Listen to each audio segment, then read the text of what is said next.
सभापति महोदय जी, मैं सर्वप्रथम तो आपका धन्यवाद करता हूं कि आपने मुझे रेलवे संशोधन विधेयक 2024 पे अपनी बात रखने का मौका दिया।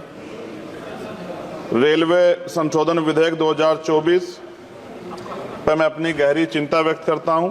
यह विधेयक भले ही रेलवे के शासन ढांचे को सुव्यवस्थित करने का लक्ष्य रखता हो, लेकिन ये हमारे रेलवे सिस्टम की मूलभूत ताकत को कमजोर कर सकता है। केंद्र सरकार की बढ़ती भूमिका भले ही अच्छे इरादों से प्रेरित हो, लेकिन इससे नौकरशाही में देरी हो सकती है और समय पर निर्णय लेने की क्षमता कम हो सकती है। हमें अपने रेलवे सिस्टम की चपलता और लचीलेपन को खोने का जोखिम उठा रहे हैं। रेलवे बोर्ड में सदस्यों की नियुक्ति, मैं मंत्री जी से पूछना चाहता हूं कि क्या SC, ST, OBC और महिलाओं को इस बोर्ड में जगह मिलेगी? रेलवे बोर्ड सदस्यों की नियुक्ति शासन का एक महत्वपूर्ण पहलू है। यह आवश्यक है कि नियुक्तियां योग्यता और विशेषज्ञता के आधार पर हो, न कि राजनीतिक विचारधाराओं के आधार पर। इस मोर्चे पर कोई भी समझौता निर्णय लेने की गुणवत्ता और भारतीय रेलवे के समग्र प्रदर्शन में गिरावट का कारण बन सकता है। जनता की जरूरतें सर्वोपरि है, इसलिए हमारे लिए आम आदमी की जरूरतें सर्वोपरि हैं। रेलवे सुलभ, किफायती और विश्वसनीय होना चाहिए। विधेयक को सुनिश्चित करना चाहिए कि इन सिद्धांतों का पालन होगा।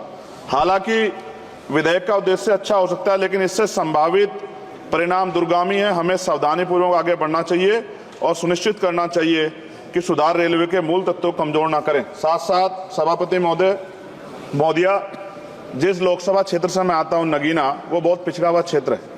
वहाँ के युवा, किसान, महिलाएं, मजदूर जीवन यापन करने के लिए कठिनाइयों का सामना करना पड़ता है उनको। इसलिए मैं माननीय मंत्री जी से मांग करूंगा कि नजीबाबाद से मुंबई और जम्मू के लिए ट्रेन चलाई जाए। साथ साथ नजीबाबाद स्टेशन गढ़वाल का प्रवेश द्वार है। मैं आपसे आग्रह करूंगा कि वहां जल भराव की समस्या होती है स्टेशन पे, उसकी देखरेख की जाए। बेगमपुरा एक्सप्रेस वाराणसी टू जम्मू तवी का स्टॉपेज वहां हो। दिल्ली जाने के लिए सुबह में कोई ट्रेन नहीं है, मुझे भी आना पड़ता है तो बहुत परेशानी का सामना करना पड़ता है अक्सर, जब मैं कोशिश करता हूं कि सेशन में चला जाऊं, क्योंकि ये रेलवे की सुविधा आपने उपलब्ध कराई है। जलालाबाद क्रॉसिंग पे ओवरब्रिज बनना चाहिए।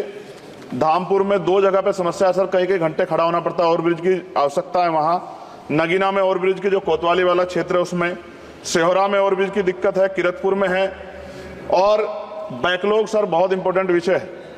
रेलवे का बैकलॉग जल्दी जल्दी भरना चाहिए। जनरल कोच बढ़ाए जाने चाहिए, क्योंकि बहुत बड़ी आबादी रेलवे में सफर करती है। बहुत लोगों की जान दुर्घटना में जा रही है। हमने कई एक्सीडेंट जो है देखे हैं, और एक कर्मचारी की जान के जिस तरह दब गई, ये भी एक बहुत बड़ी समस्या थी। जनता में गुस्सा पैदा हुआ, इसकी रोकथाम की जाए। गरीब यात्रा करने के लिए जाता है, अंतिम यात्रा ना हो जाए, इस बात का हमें ध्यान रखना पड़ेगा।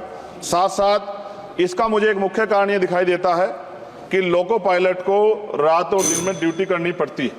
मैं खत्म कर रहा हूं। रात की ड्यूटी कठिन है, उसके बाद पर्याप्त आराम चाहिए।